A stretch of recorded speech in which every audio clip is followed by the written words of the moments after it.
In the grand tale of 20th century titans, Aristotle Onassis stands out as a luminary of vision and wealth. Unlike the silver spoon-fed elites of his time, Onassis wasn't born into luxury. His path to prosperity began in Smyrna, where his father's wealth provided a modest starting point. Yet it was Onassis' sheer brilliance and foresight that propelled him to the echelons of global wealth. Back in the 1920s, nobody really knew who Onassis was. But by the 1950s, everyone was talking about him and admiring what he'd done. So how did a guy from Smyrna become so successful? Well, Onassis made a lot of smart choices and never gave up, even when things got tough. Some people say he also got a bit lucky, but Onassis didn't believe in luck. He thought it was all about working hard and being smart. Onassis wasn't your run-of-the-mill wealthy guy. He was the king of the sea, with more money than you could shake a stick at. Back in the day, he amassed a fortune of around $500 million, which is like hitting the jackpot in today's money. But here's the kicker. Onassis didn't just sit back and watch his bank account grow. No, he rolled up his sleeves and got down to business, literally. He had this knack for making killer deals and playing the shipping game like a boss. Onassis had this armada of ships, over 70 of them to be exact, that cruised the seas like they owned the place. You know what? They pretty much did. He played by his own rules, even sailing tax-free because, well, who's going to stop him when he practically owned the ocean? His power and wealth attracted the cream of the crop, not just politicians or celebs, but actual royalty. Yep, you heard that right. Prince and princesses couldn't resist rubbing elbows with Onassis because he was the guy who could turn their fortunes around.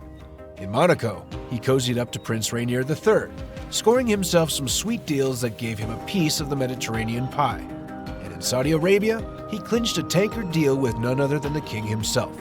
The US government even got in on the action, launching an investigation to keep Onassis from shaking up their monopoly game. But wait, there's more. Onassis didn't just own the seas, he ruled the skies too, with his own airline, Olympic Airways. When you're as loaded as Onassis, flying commercial just isn't in the cards. And let's not forget his A-list romance with Jackie Kennedy. Yep, the former First Lady turned to Onassis for comfort after JFK's death and ended up tying the knot with him in a fairy tale wedding on his private Greek island. Talk about making a splash. From sailing the seas on his luxurious yacht to lounging in his French castle or gazing over Manhattan from his skyscraper pad, Onassis lived a life most folks could only dream of. But hey, every legend has to start somewhere, right? And for Onassis, it all began with a humble beginning. Let's take a peek into the backstory of the Onassis clan. A journey that's as wild as a Greek tragedy, but with a lot more tobacco and business savvy. The Onassis name has a bit of mystery to it. Some folks say it means lover, while others claim it's more like favored one.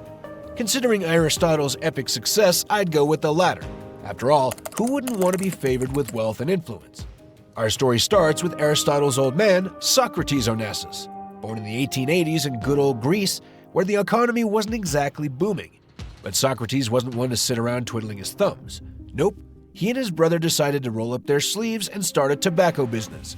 Turns out it was a puff of genius because business boomed like fireworks on the 4th of July. By the early 1900s, Socrates was like, I need to level up. So he packed his bags and headed to the Ottoman Empire for more business adventures. He settled in Smyrna, now Izmir, where he met his sweetheart Penelope. Little is known about her last name except that it sounded pretty cool and Ottoman-y. Fast forward to 1906 and bam, Aristotle enters the scene. His childhood was pretty decent, except for losing his mom when he was just a sprout, but hey, that didn't stop him from soaking up business knowledge like a sponge. Now just when things were looking up, disaster struck. World War I hit Smyrna like a wrecking ball, and the Turkish army went on a Greek evicting spree. The Onassis family had to bail, leaving behind their home and dreams. But hey, Aristotle wasn't one to throw in the towel. Nope. He packed up his woes and headed to Athens, where at least they wouldn't get kicked out. Life was tough, but Aristotle had grit. He could have whined about his fate, but instead he rolled up his sleeves and said, challenge accepted. And the rest, as they say, is history. Aristotle went on to conquer the world, leaving behind a legacy that's the stuff of legends. Aristotle was just a young Greek kid with nothing but his father's wisdom, $60 in his pocket, and a dream big enough to fill the Grand Canyon. His journey to fame and fortune reads like a blockbuster movie script. Now, Aristotle had his sights set on the land of the free, the good old USA. But like trying to crash a VIP party without an invite, strict immigration quotas shut down his plans. So he said, fine, I'll take my talents elsewhere," and set sail for the enchanting shores of Argentina. In bustling Buenos Aires, Aristotle landed his first gig as a telephone engineer. Sure, it wasn't exactly raining money, but Aristotle had a skill for turning lemons into lemonade. By eavesdropping on fancy business calls, he scored some top-secret info that was worth its weight in gold. Then lightning struck. Aristotle caught wind of a smoking hot idea for a new kind of cigar commercial. With his tobacco industry know-how, he pounced on the opportunity faster than a cat on catnip. Negotiations with an Argentine tobacco bigwig fizzled out, so Aristotle said, "Screw it, I'll start my own gig." He imported the sweetest tobacco from Turkey, smart move Aristotle, and aimed his products at the ladies.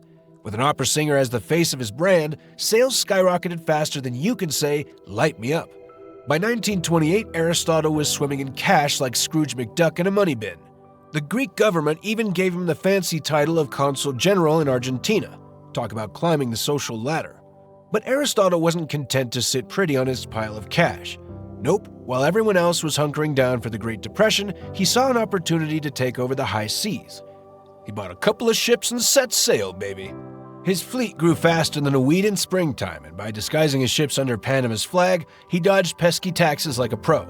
Soon he was hauling oil between the US and Japan faster than you can say, "Ahoy, matey." But where there's power, there's usually a bit of drama.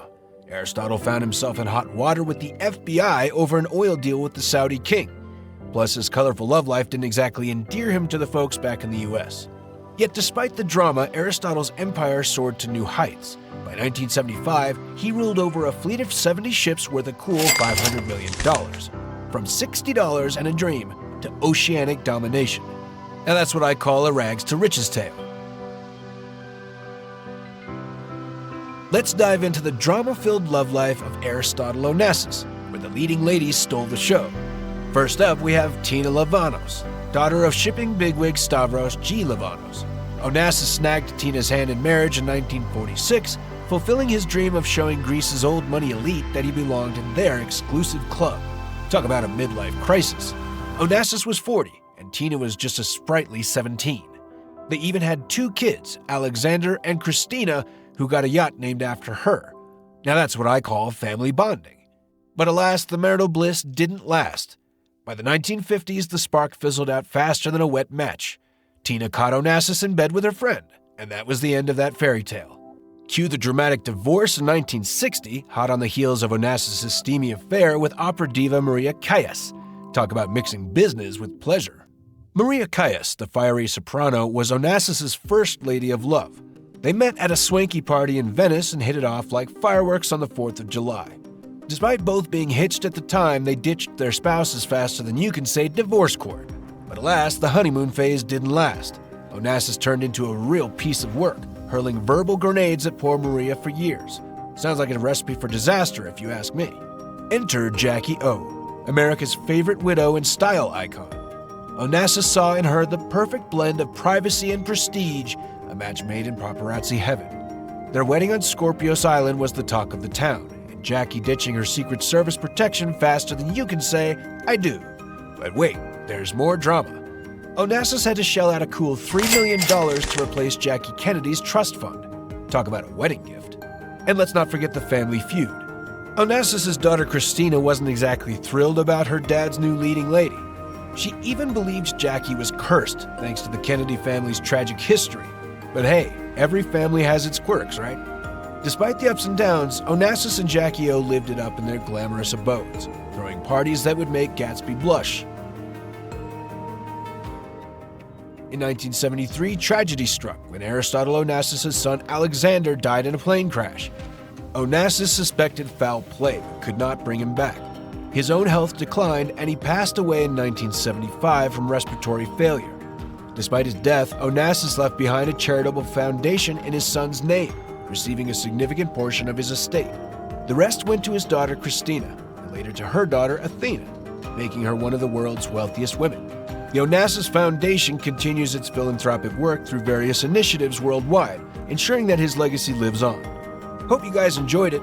Subscribe for more fun videos.